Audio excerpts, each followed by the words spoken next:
başımızdan fazladır ha. Valla başımızdan fazla. Vermeseydi ne yapacaktık? Var ne var ya? Bu neden abimeymiş ya? Karar.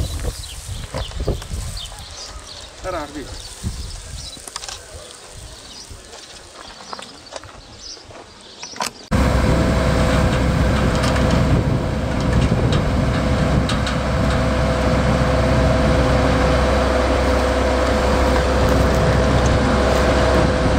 ...15 senedir bu işi yapıyoruz.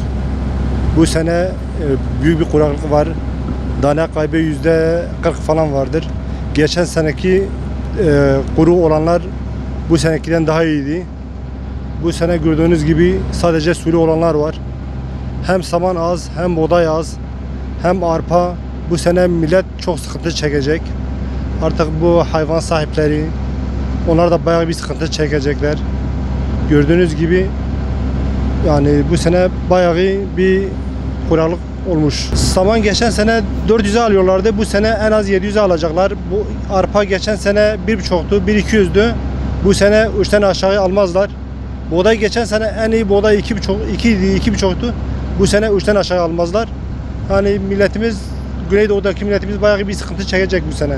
Çiftçiye yapacakları destek dışarıda getiriyorlar. Artık devlet kendi ofisinden mi veriyorlar?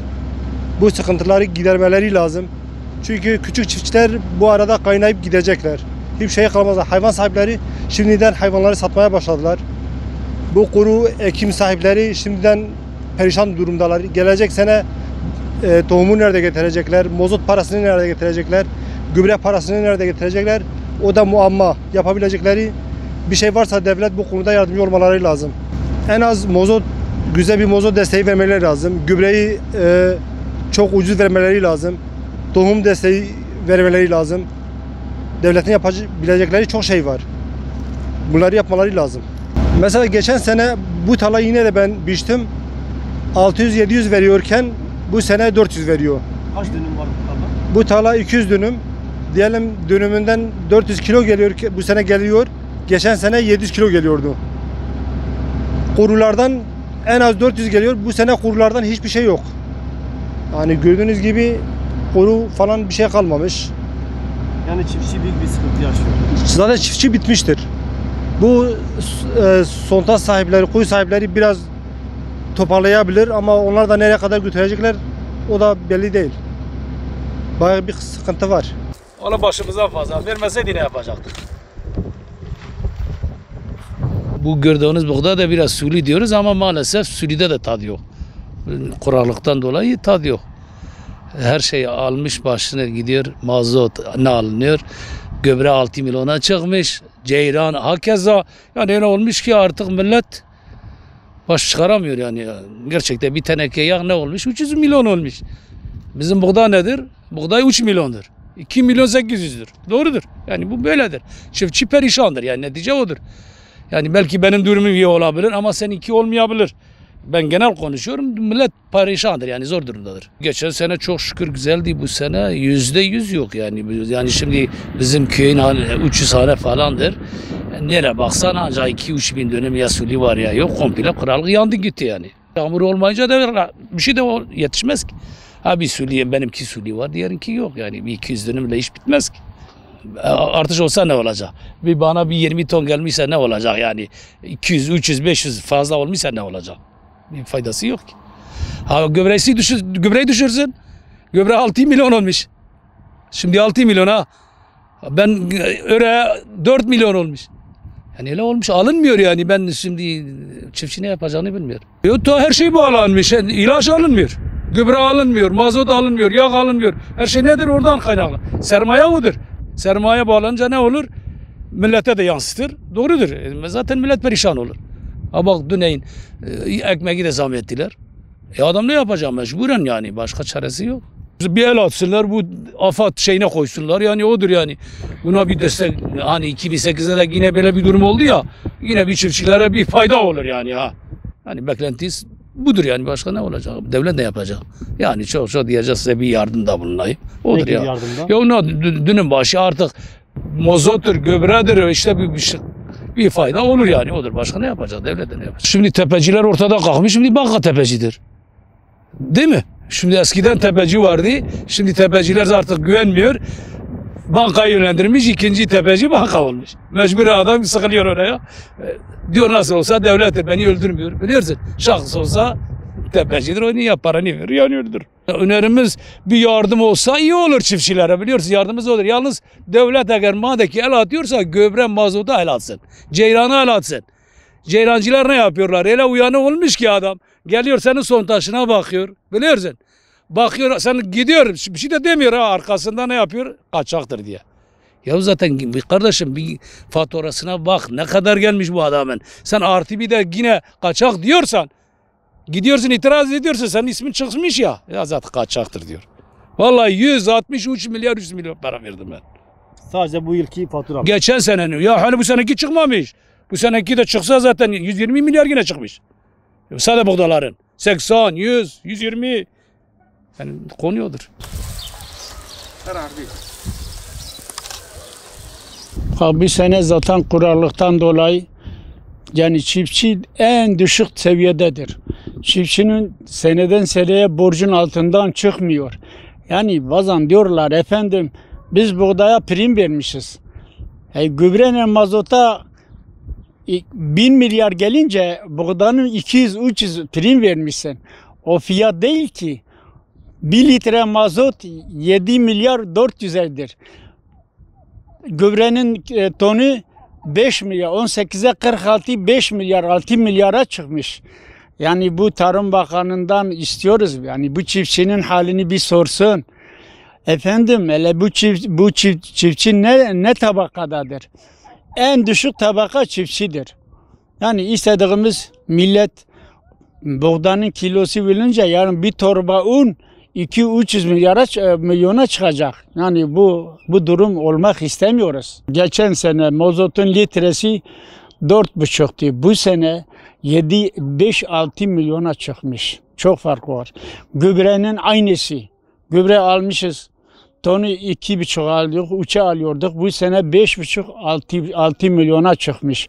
Ama bu sene, geçen sene yağmur vardı. Allah'ın verdiği yağmur, ekinler. Bu sene Diyarbakır, Urfa, Batman, Antep kurarlıktan dolayı 100 dönümden alıyoruz 10 ton buğday veya arpa alıyoruz 100 dönüm. Yani ondan dolayı millet perişandır. Bu perişanı yetkililerden büyük bir yetki istiyoruz. Milletin halini sorsun. Vay efendim ne haldasınız, ne durumdasınız? Çiftçilik aynı, hayvancılık. Arpanın kilosu 3 milyon. Samanın aynısı. Ben bu hayvanı neyle besleyeceğim? Ben bunu nasıl Yani Türkiye hayvancılığıyla ayaktadır. Türkiye'de yokluk var. Türkiye'de zaten ne soran var ne aran var. Eğer ki Türkiye'nin yetkililerden soruyorum, duysunlar. Yani bu milletin hali ne bakkaldan, ne esnaftan, ne üründen hiçbir yani aran soran yoktur yani istiyoruz. Bunun bir yetkilisi olsun, bunun bir sorumlusu olsun ki vatandaş da yani rahat bir lokma ekmek bulunsun. Bir sondaşa geçen sene aldığımız 200 dönüm arpa buğday, 150 dönüm pamuktan 200 milyar TEDAŞ'a borç verdik TEDAŞ. Zaten hele bu sene hep sulama oluyor yani bu ceylana. Yani zaten istemediğimiz yani TEDAŞ basımızda film çekiliyor. Film yani TEDAŞ'ta çok şikayetçiyiz ve keşke bu TEDAŞ'ta yani bu özelleştirmenin elinden olmasaydı. Devletin elinden olsun. Yetkili kurumlardan istiyoruz ki biraz bu ceyran parasını düşürsün. Yani biraz idare etsin. Çiftçinin diyor borcunu ertelensin. Vay efendim borç erteleniyorum. Ziraat Bankası faizle erteleniyor. Ya faizle ben borcumu ödeyerim, gidip ödeyeceğim. Yani gerek faizsiz ertelensin. Yani borcu erteleniyorsa faizsiz ertelensin. Yani bir nevi çiftçiyi faize mi teşvik ediyor? Tabii. Çiftçi faize onu da tebecinin eline düşüyoruz. Yani sattığımız 50 milyona onu da TEDAŞ'a ödüyoruz. Yani çiftçinin elinden sıfır kalıyor. Yetkililerden istiyoruz ki çiftçilerin biraz halini sorsun. Gelsin sorsun hani sen bu sene ne kadar buğday almışsın ürün, sen ne kadar ceyran parasını ödemişsin. Gelsin sorsun ki biz derdimizi anlatırayım. Geçen sene dönüm başına yağmur vardı. Dönüm başına 450 bir hektarda 450 kilo 550 kilo buğday aldık. Bu sene? Bu sene aldığımız hiç 150-200 kilodur.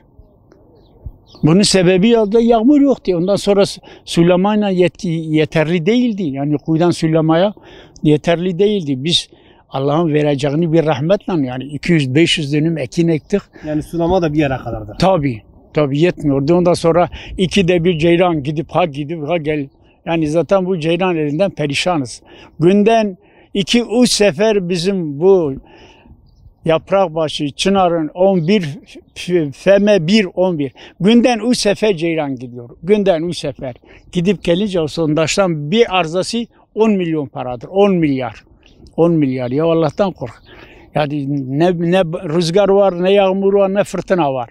Yani bu ceyranın bu kadar gidip ve gelmesinin sebebi nedir?